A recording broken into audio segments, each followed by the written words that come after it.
guys, nandito na naman po tayo. Ito na yung upgraded version ng aking panel na maliit na gagawin kong charger ng ilaw ko. Na-upgrade na ako at saka upgrade ko pa ulit to. Pero dry run lang to para makita nyo na gumagana yung aking recycle na solar panel. Ayan, bali ito yung isang panel na galing sa junk yan. Pulot ko lang na solar panel. Tapos itong isang to, ito yung panel ng aking ilaw. Maliit siya, mahina siya eh. Kaya ngayon, ginawa ko, guys, kung makikita nyo sa likod, siniris ko lang yan. Actually, yung dalawang panel siniris ko. Okay, para makaproduce siya ng mataas na voltahe. Okay, yun lang yan. Ni-rewire ko lang. So yan, sinalagay ko na sa plastic para madaling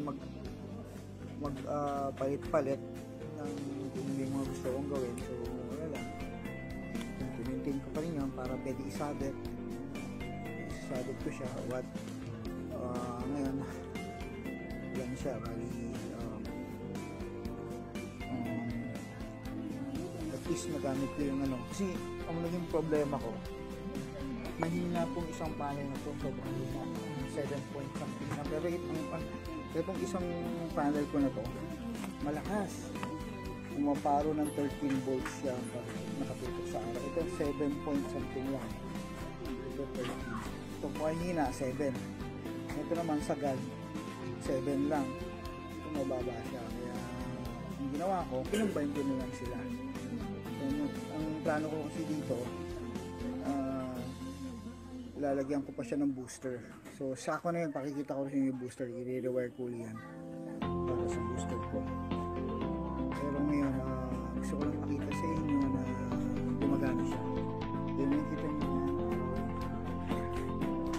okay, yan, try natin kung gumagana or effective siya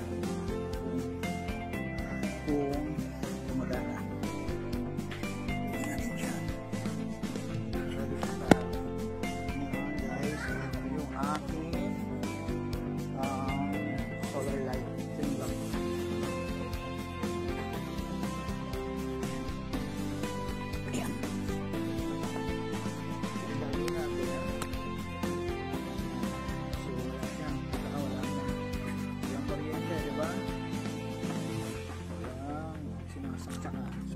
Sasaksak ko siya.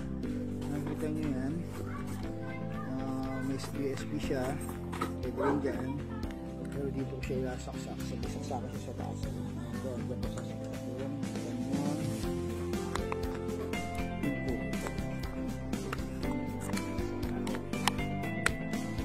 No, ayun, tingnan natin kung gumagana. Kita nyo ba?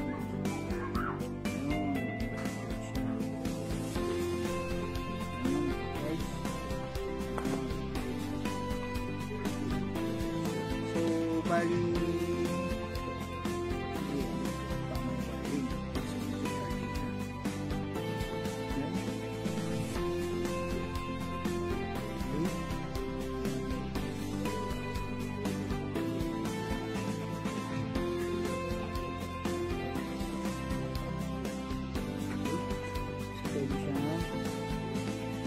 update ko dito.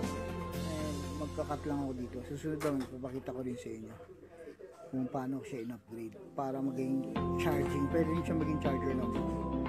Lalagyan ko lang siya ng booster. Hindi na akong booster eh. Pinano ko rin. Binunod ko na yun eh. 6 na piraso siya.